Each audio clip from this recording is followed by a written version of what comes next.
I know you didn't have many days to practice this because you were busy with the concert. This is quite a good start. First of all, the last note has to be much longer. 16 beats, right? So I have to really save the bow at the very beginning and then break to the high G, and then I'm going to hold that top two notes as long as you comfortably can. Okay. And then the other thing is, if we're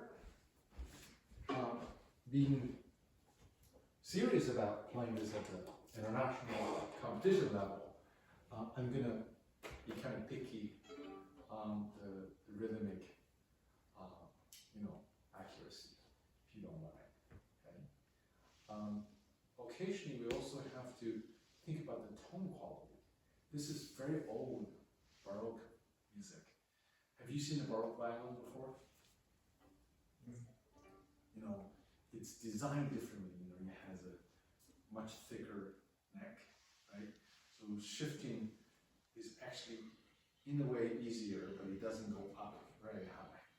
So in between, and then no shoulder rest. The bow is different, right? So it has a very soft sound. Some people hold the bow up here, just to have a lighter sound.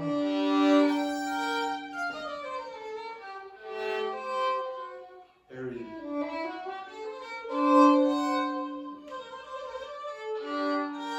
the type of, I don't recommend it. I just want you to know at least that we need to think about the tenderness of Baroque music. They also use different type of strings. They didn't use the expensive strings you have on your violin. They use gut strings, like leather. Okay, so the sound is very warm. So let's say the ending. So I do this on the double. So here, I break the chord at the frog.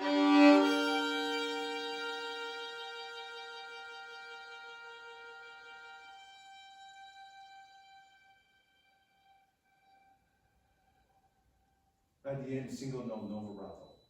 Just, can we try that?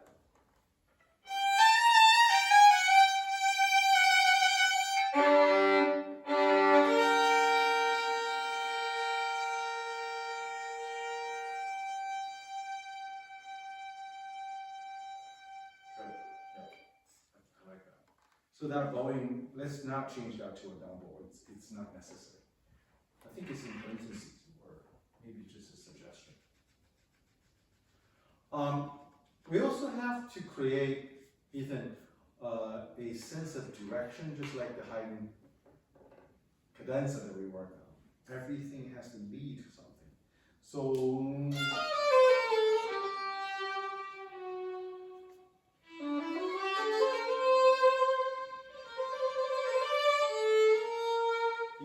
they all sort of represent almost like European architecture.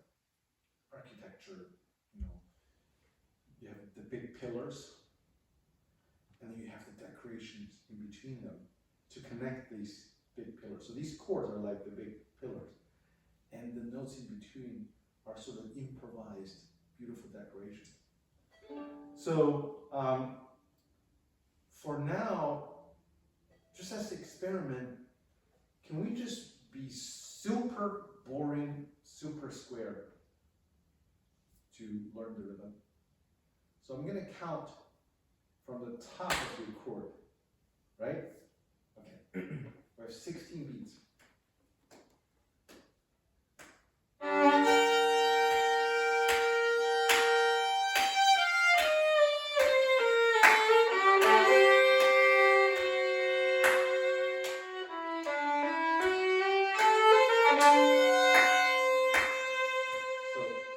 That first time we got a little too long also. So you have 1, 2, 3. So the C natural starts counting at the beginning of the dumbo. Right? Ready? Go! Sorry, can we go to the second bar? Ready? Go!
Can we change this to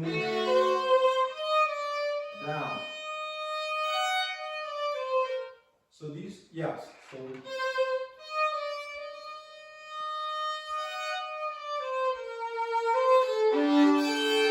it's all down bow. And then up, up, up, down. So 3 note and then up. Do you have that? Okay, good. Can we start from the long D? 3, 4.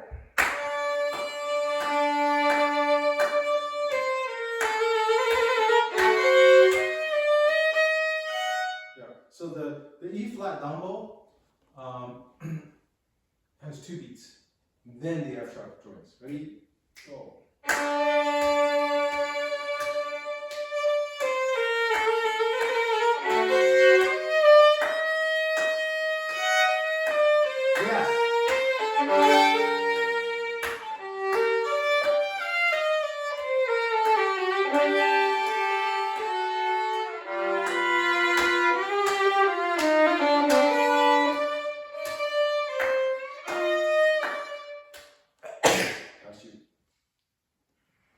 From the beginning of the bar, ready, go!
F sharp even higher? This F sharp? Yes.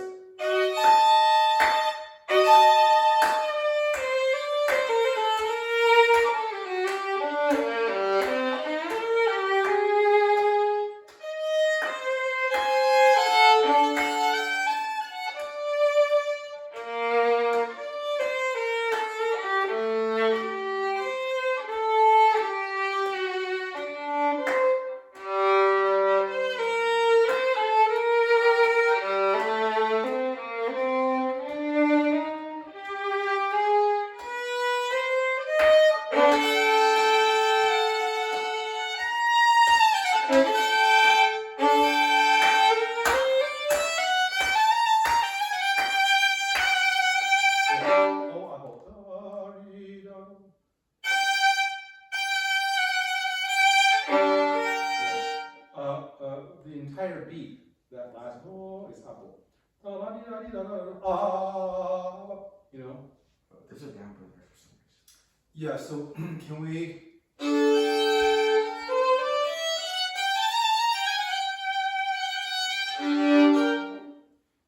know?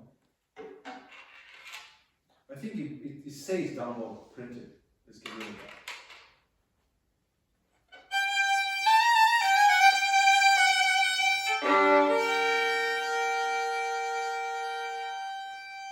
Exactly. Yeah, we'll save more about later. But that's all good. So it's good that we went through this, but now it's going to be faster. I want to talk about the structure of the piece now. So, do you know what recap means? Okay. So, do you know where the recap is in this piece?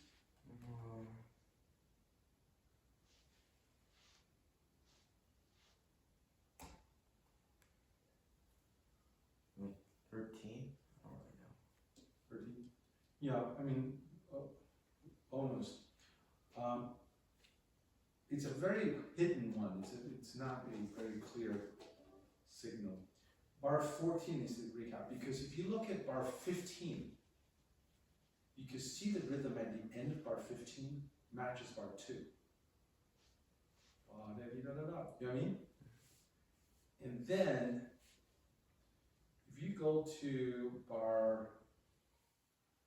the second beat of bar 19,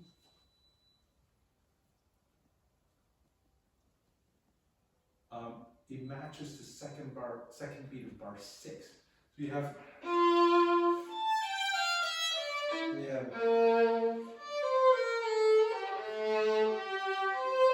very similar musical content, just in a different key. So it's not a very complete recap, but it is the recap. And then what about development? So I will say development would be the beginning of bar 9. You know, if this, then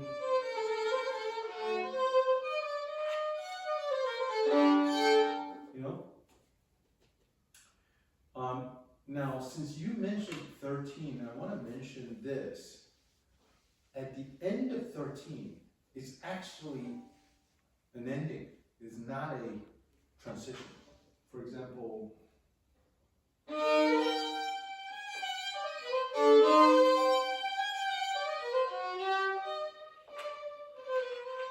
then you see how different that color is? So I like you to decrescendo bar 13. Then do a little like a lift, and then re-articulate that C with a totally different color, a little more, what do you call that? Confident, reassuring. Can we start from bar 13?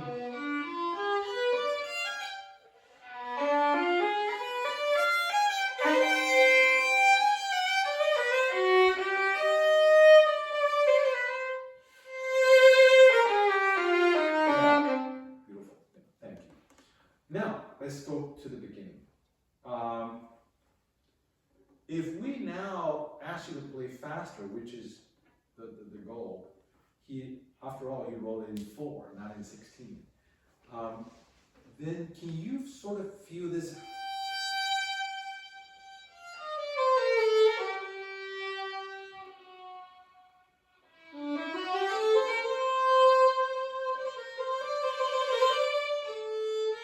This kind of forwardness. Can we try it?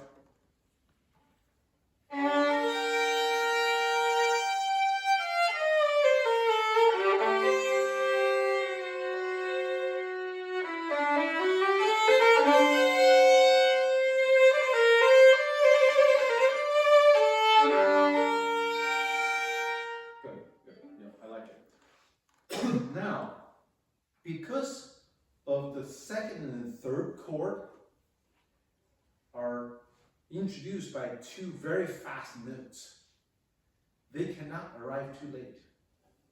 So,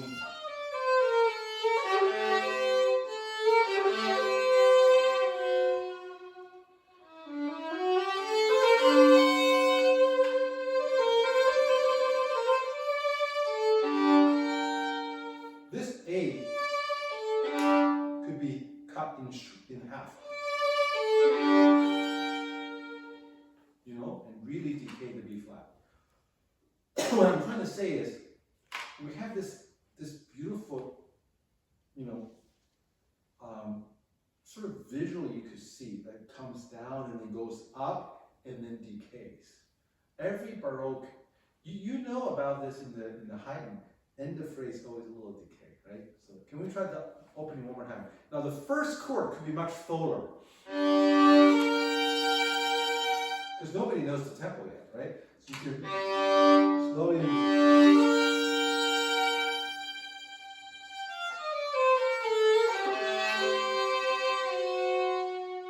Single note at the end.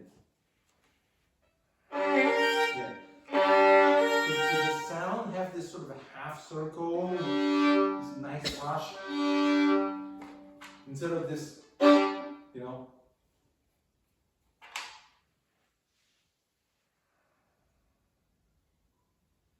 Good. I like it. Plus, I like the full body of the sound. So instead of being very careful, we do want to land softly, but we want a full volume. You know?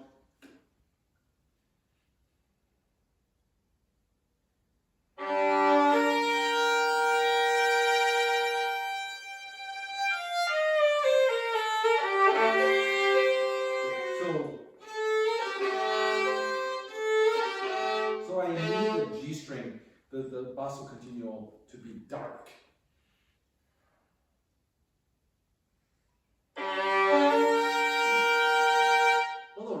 So I like you to land closer to the string, this ha sound.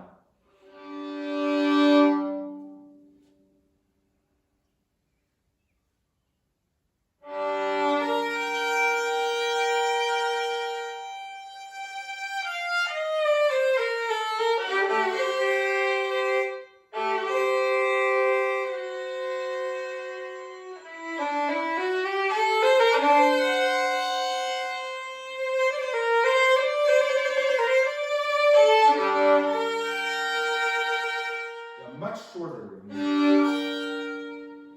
Start decaying a little sooner, please.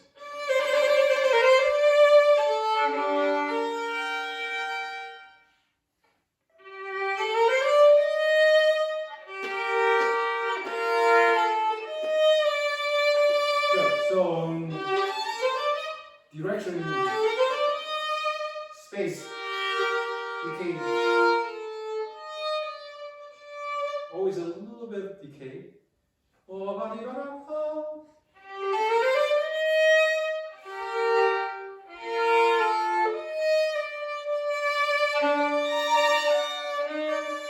Good. So musically, I feel like there's some tension here. So it could be louder. So then, you And then that E flat and D natural, E flat and D natural, that interval is called major seventh. Really stretched. So it sounds a little like this. You know, we need volume when that happens. Can we start from do, re, mi, do, re, mi?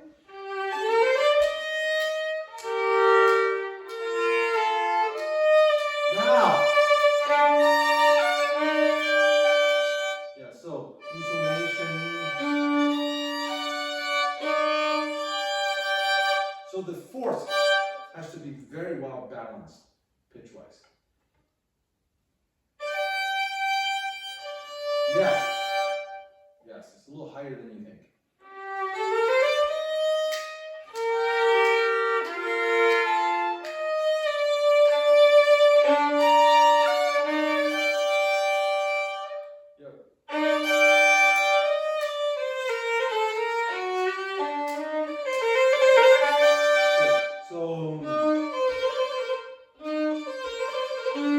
So the trill has to start right away. The C natural is not very long. So here you have the fastest two notes of the page, right? 128 notes. That means the trill has to start even earlier. Can we start from?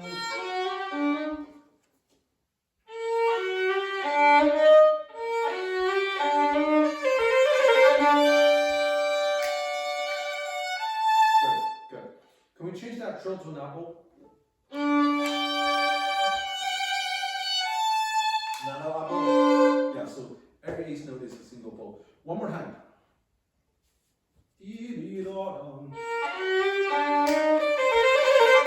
Yes!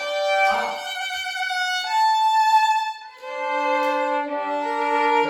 Every time we hear this note, the lowest note, give me some darkness.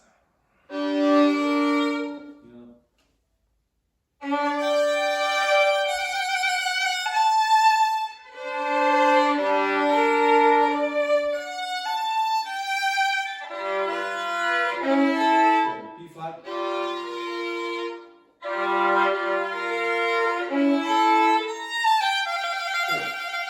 Yeah, oh, one apple, yes.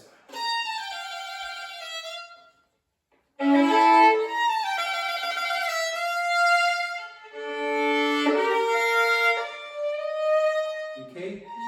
Yeah.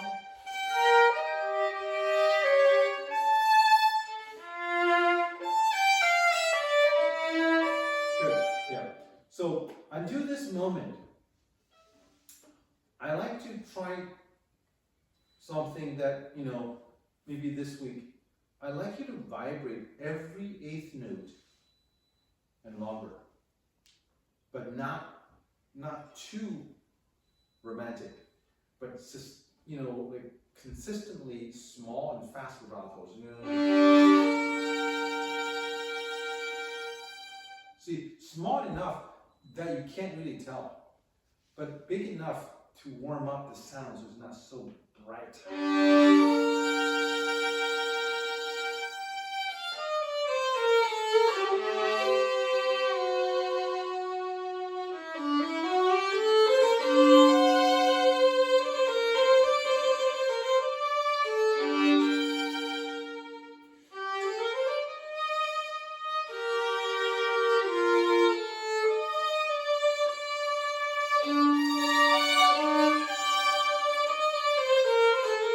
You know, so the thing is, when you don't vibrate, it's very, very clear. But when you have inconsistency, it just sounds really confusing to the audience. Why certain notes are a little prettier than others.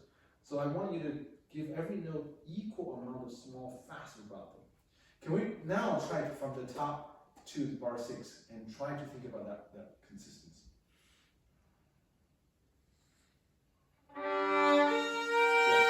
Full body. I'd like this to really ring through this.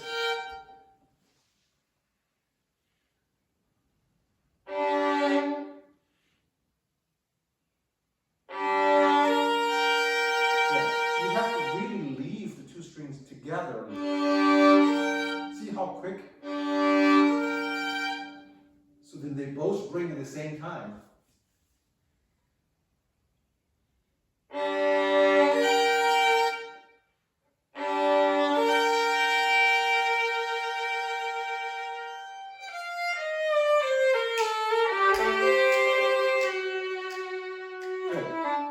want to hear, I want to hear double stops. But then single note. You don't want to hear that harmonic modulation. One more time.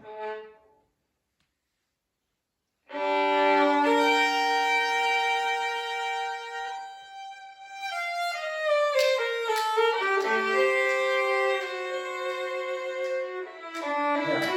Vibrate.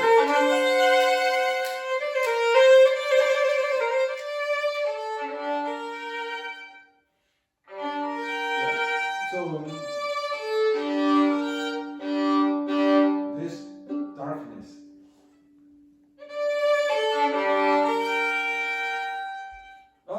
Ending with the right note.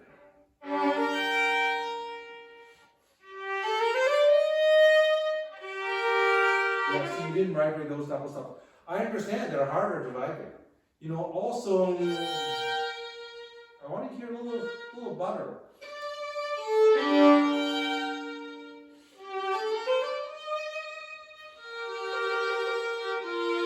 Small, center.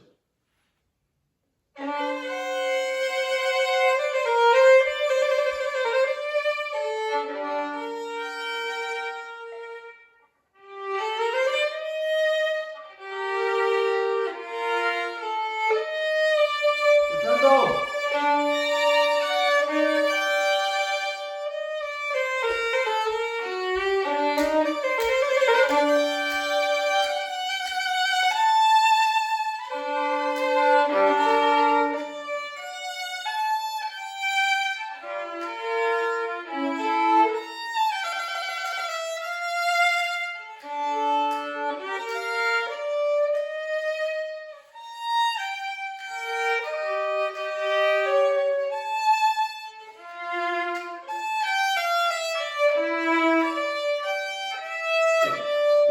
Now from this point on,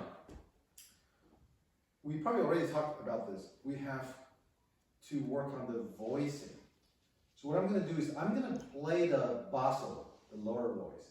I'm going to ask you to hear that, and then play the non-basso voice, little bit lighter, thinner, so we can hear two different Ethan playing. You know, ready? Go.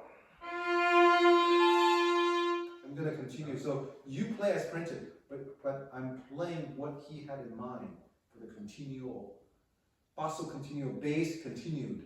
Ready? Go.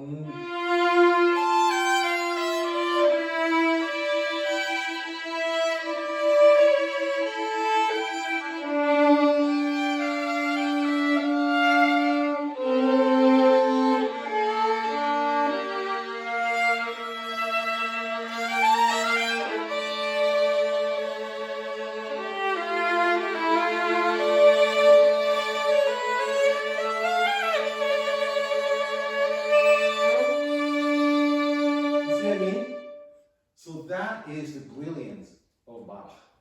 He wants you to imagine what I just played. So then that means you have to treat the colors differently. You know, so much softer, right?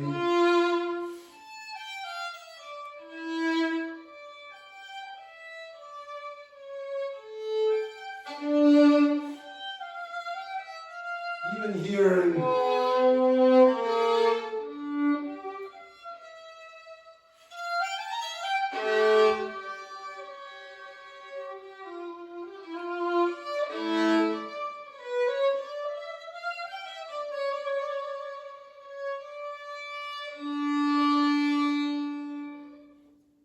You hear that contrast? Okay, good.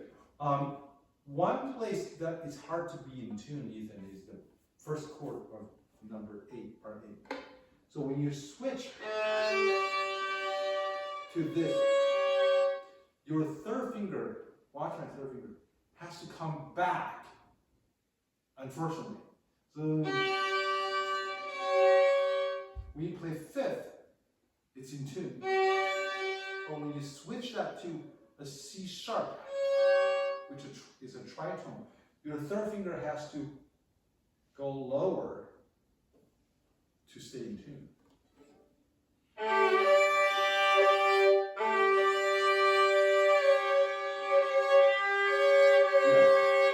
Yeah, and then add a little vibrato. You hear that? So then that voice is consistent. So there's a little of everything that's so delicate in violin playing that requires, more focused and more detailed treatments. Okay? Can we start from number 6, second bar? A second beat. Bar 6, second beat.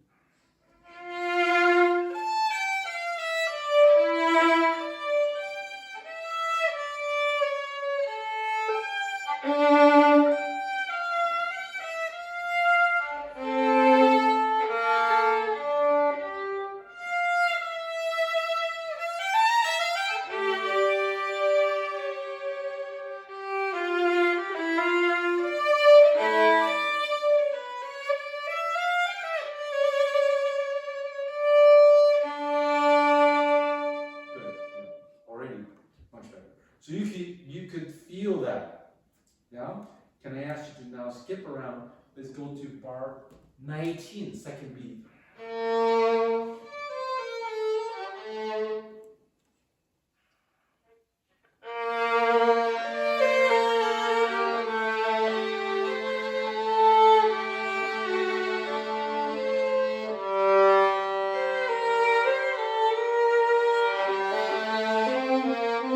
This is where the basso picks up as the soloist. Then you're gonna drop with the deeper, thicker, richer sound. Okay, we don't have to do that now, but I just wanted to give you sort of a general idea of the movement, and I'm going to ask you to think about the rhythm, think about the intonation, the left hand, think about the vibrato consistency, and the basso continuo, the color, voicing. And then we could pick it up again next week, okay? So can I hear the fugue, please? Did you have time to practice your Paganini a little bit? Yeah.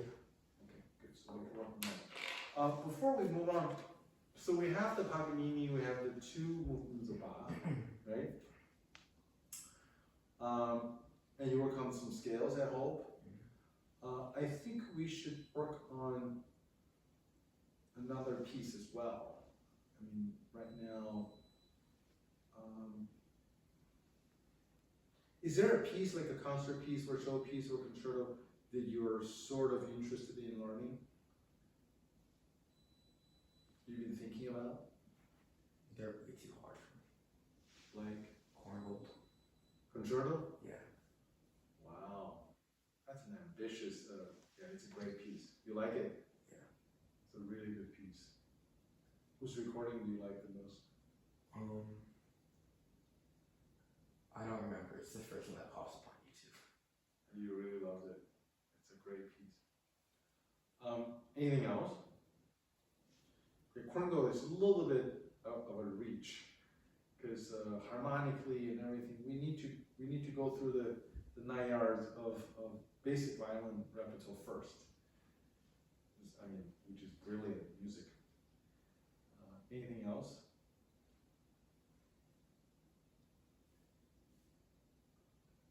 Not really. Do you have any suggestions? Sure. I mean, what concertos have you played? What romantic concertos have you played?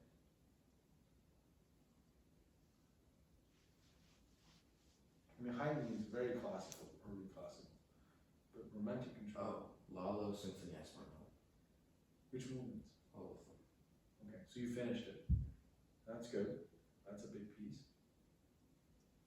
I think that's it. Okay. Oh, and Brook. G minor? Yeah. Entirety? Mm-hmm.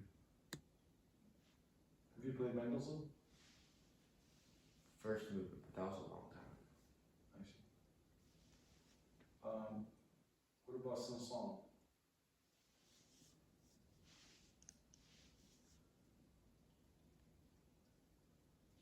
Do you know it? I've heard it. I've accompanied it. Oh, Oh, someone soloed it. Okay. Did you like it? Yeah.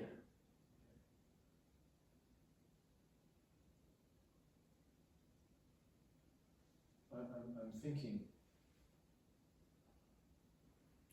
is there any like a competition or audition that you know of that we need to prepare in addition to what we learned? There's a temple one in August. Or Temple? Temple Music Prep. Oh, It's Right. in August. It's in Philadelphia. okay. What type of program would that? I think it's 2 pieces. So Temple Music Prep has different levels. Their highest level is very selective. I think it's kind of like between a orchestra and a chamber. Very intensive training. They have master class every week. They have solo practice after their rehearsal. I think it's a whole Saturday. So that very selective group, that's the highest level, and then there's an intermediate level and there's a lower level. Last year he auditioned and he got into the intermediate level. So he wants to try again this year. I see, okay. So it's in August? Mid-August? It's I think there are 2 auditions. Last year there were 2. He went with the September one. So there's one at the end of August and one in mid-September, something like that. Okay. If you have any information you want to share with me, Yeah. like their audition page, you know, I'm happy to look into that. So would this replace his Delaware Youth Symphony? I want to do it with the Delaware Symphony. So the Temple Music Prep is also on Saturday, So and it's a whole day. Rehearsal in the morning and the master class in the afternoon. He can only do 1 out of the 2. I see. So he's almost mentally done with the Delaware Youth Symphony. I see. He wants to be done, No, I don't. but my husband and I, we are a little hesitant with going to Philly. It's so far. Yeah. Our whole weekend will be, the Saturday will be, but he wants to move on All day? with Temple Music Prep, yes. What time to what time? I don't know. I think it's, like 9 a.m., something like that. And So then, so it's an orchestral and then some master class and some practice. and then some Chamber music. solo, recital. I see. He also wants to try for PYO. Philadelphia Youth Symphony Orchestra. It's maybe a little higher level than DYSO. I see. I don't know. I think DYSO is not bad, and then he's the concert master. It's a practice of the leadership skill as well. Well, if you want to do PYO and the Temple Prep, share some literature with me so I know, I could evaluate that a little bit for you. I won't judge any of them. I just wanted to compare and give you some professional advice. And so then we could choose the repertoire maybe next week, because I don't want to choose anything conflicting with what they need. His last teacher commented that orchestra rehearsal pretty much is not useful. I see. With the He's- Temple? Yeah, his thought process is that you can't hear yourself, so it's more for fun and to make friends. It's not really a learning experience, but he enjoys it, so we just let him go. We could also do some chamber music. Chamber music is a lot higher musicianship required, and what you could do is to form something here, and I'm happy to coach you. Like find the highest level of players in the area, and then do a chamber music group, like a string quartet or piano trio. The repertoire is unbelievable, right? It's very hard, very challenging. That way, orchestra is fun. You get to meet other people. You're part of a group. But you also have to contribute in terms of time and effort, because a lot of time is for bigger costs. And in terms of self growth musically, it really depends. Ear training wise, yes. You know, the actual art of violin playing very, very minimal. So I have to agree with your former teacher. But if you want to do chamber music in the area, I've done it before with top players in the area. So then, you know, they come together. So we can talk about that. But let me read a little bit more about these two institutions. It is kind of far away. How far? I mean, PYO is at least a 30-minute Both, drive. yeah, both are in downtown Philly. Yeah, so 45 minutes one way without traffic, and that's an hour and a half driving, and then the whole day. But it's, you know, it's up to him if he really wants it. Right, if he really wants it, then he gets it. So last year when he auditioned, we said, if you can get into the highest level of tempo music prep, it's worth the trip, we'll do it. But he didn't get in. My husband emailed the judges and got their opinion back. One of them said that he's really close, so maybe next year. He wants to try again. What did you play during the audition? Lalo and Brooke. 2 concertos? Yeah. It asks for 2 pieces. And then 2 scales and some singing. So you played one movement from each concerto? Yeah. Which one? Oh, first movement? For Brooke, it was like 3rd movement, and then for Lalo's 5th movement, I'm pretty sure. I see. So the 2 fast movements and then some scales. I see. Okay. Yeah, let me see the literature, and then we'll go from there. Can I hear the fugue, please?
we can play a little bit under tempo, it's fine.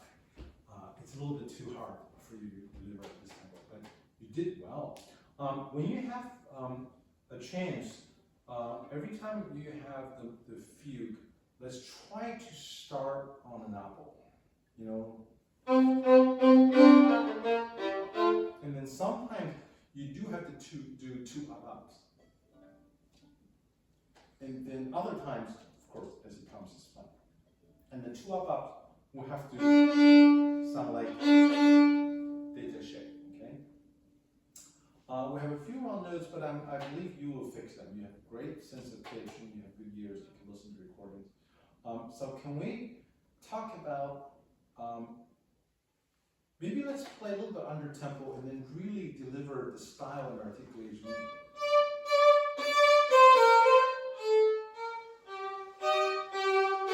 So when you have this is not the melody.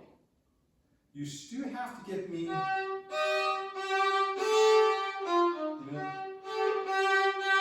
so,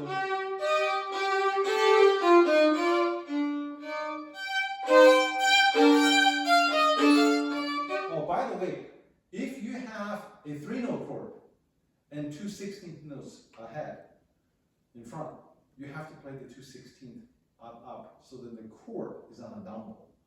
Every time you have a single 3-note chord, if you can play that on a down bow, is better. You only play chords on up bows when they're back-to-back 3-note chords, right? You don't have a choice, but whenever you get a choice, let's try to play that single 3-note chord on a down bow. If you have 2 3-note chords with a pickup, blah, blah, then it should always be up, down. First chord if it's on a offbeat as a pickup. For example, if you look down to like bar 22, 23.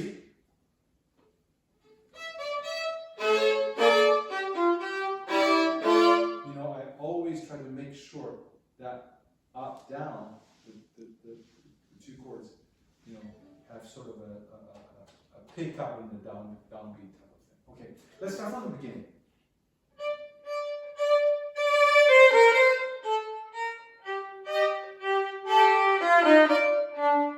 Good. So, yeah. So right now, I think maybe it's a little bit too exaggerated. Even. I do love the. But let's not make it too angry.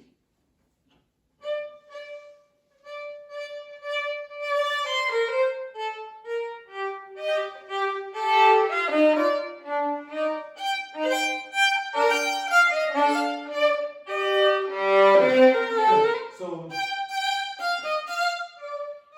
that E flat should be the shortest, right? So.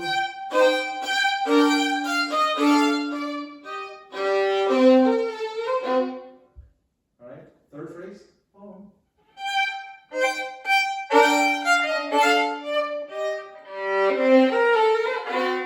Good. So rhythm.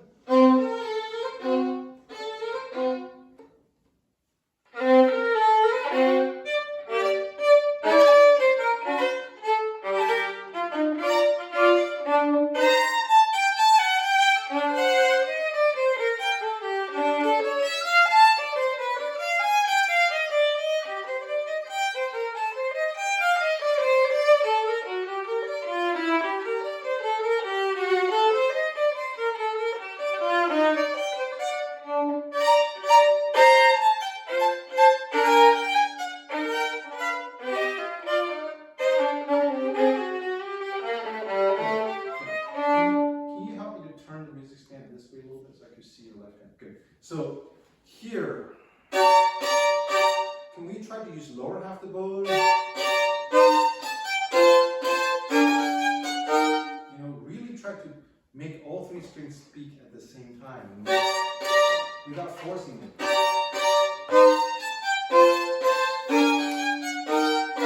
And I really want to see the fingering after that.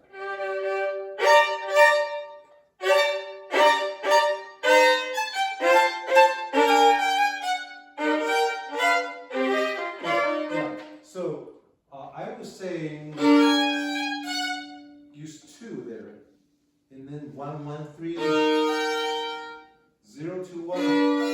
So I love you to take advantage of half position.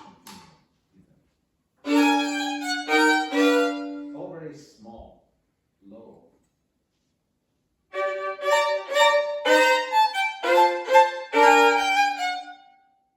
One more, please.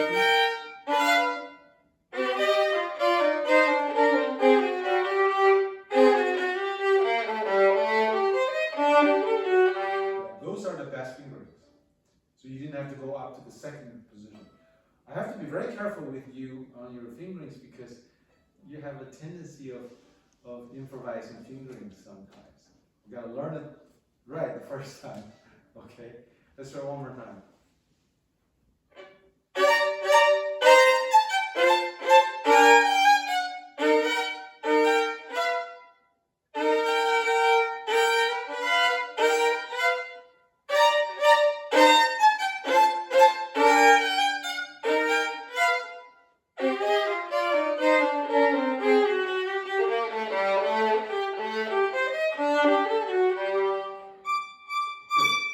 Good.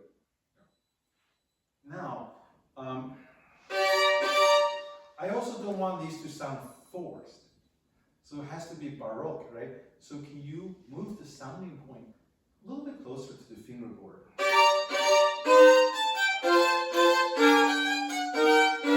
So they're not so bright. Plus, it's very interesting. If you look, the further away you are from the bridge, the closer the strings. You know, here, because of the bridge, they're spread more. But here, and strings are also looser. So you can really make them speak lighter at the same time. Or more like closer at the same time. Yeah, lower half the bow.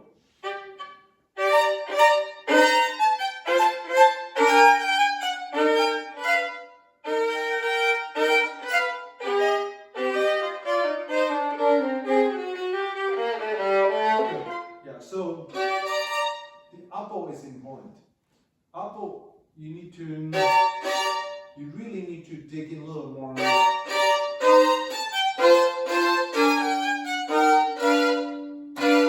You know, otherwise it's just too light. So down bow, you use the weight of the frog. You don't force. Upper, you're supposed to dig in a little bit. Focus more on the middle string. If you actually think about this, if your bow focuses more on the middle string, that string will be lowered. Then all 3 strings will be sort of angled to speak at the same time. Vibrate a little bit. So frog, you drop. And then up, you force a little bit.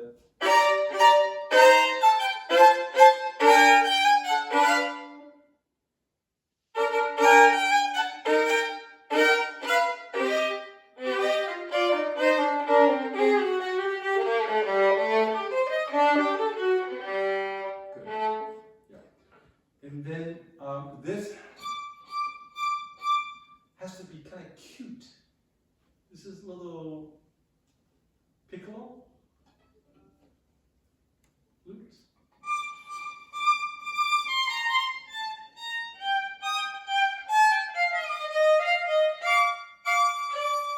Good. Yeah. Every time there's a new note coming in, you pay a lot of attention. You show a lot of love. But I still want to hear the fugue.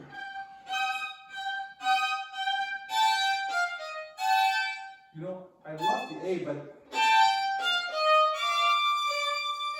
you know?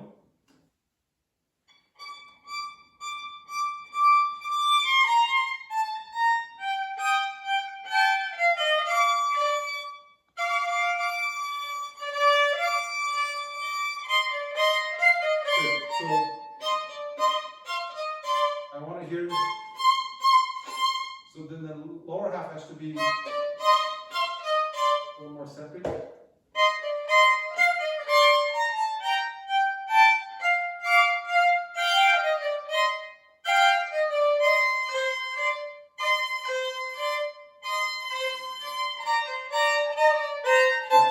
also separately.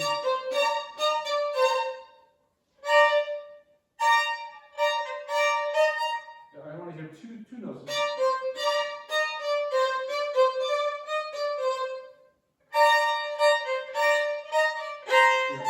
Yeah. I don't hear the second oboe enough. That's what I'm trying to say.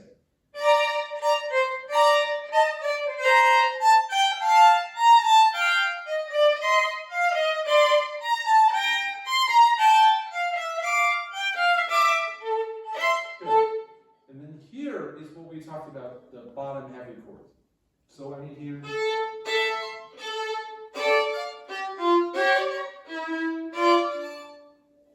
Let me try that under tempo.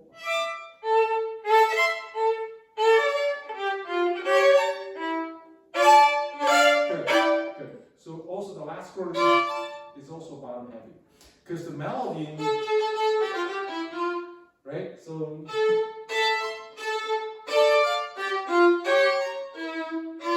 and then it's all three notes heavy. So don't be shy. The D string is your king.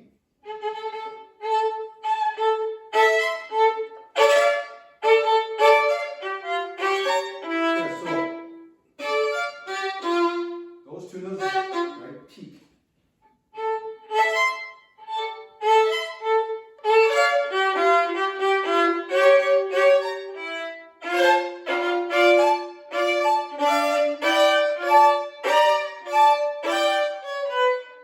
Yeah. So here is where you have to do. Why you have to do two oboes? Because you have a single chord. Remember? So that's sort of a general rule.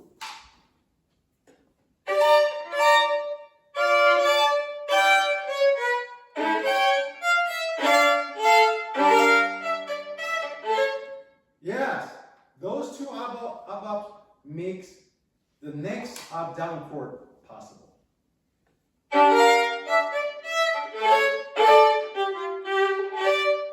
Yeah, so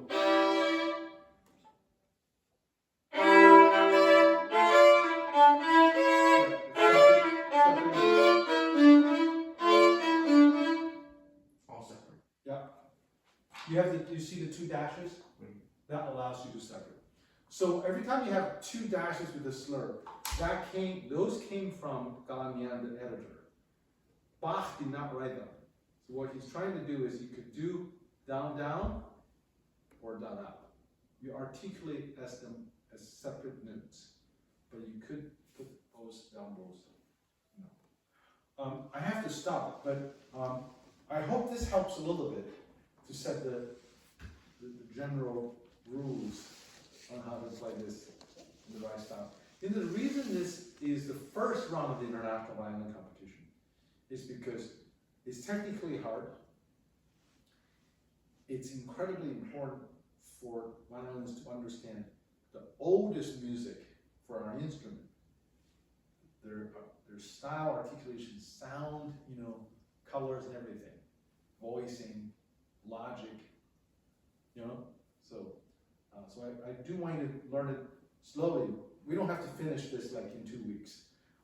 This is a major composition. We need to delicately dress up everything like a beautiful Christmas tree. And then we present this, with pride. I think you need to work on the Paganini this week also, clean it up, listen to some recordings. And then we'll talk about repertoire. I think if they ask for 2 pieces, it doesn't have to be 2 concertos. I think 2 contrasting pieces will be more appropriate. In a sense, we could do a fugue and a movement of a concerto. And then maybe some Bach would be more appropriate, if you ask me. I don't know what your former teacher had in mind, maybe it was at the time those pieces were ready. But it's very unusual for someone your age, even last year, to pick 2 romantic concerto movements that are very similar, that they don't create enough contrast. That could be to your disadvantage. So I'm just guessing. And then, would you listen to two concertos? Listen to the B minor Song number 3, and then can you listen to the last 2 movements of the Mendelssohn Concerto? Okay. It's finished. Beautiful, beautiful piece. I mean, both pieces are masterpieces. So for Song, listen to all 3 movements. Let's pick one of them, 2. You know. Okay? Bravo, it's nice to hear you, Ethan. Thank you. Beautiful.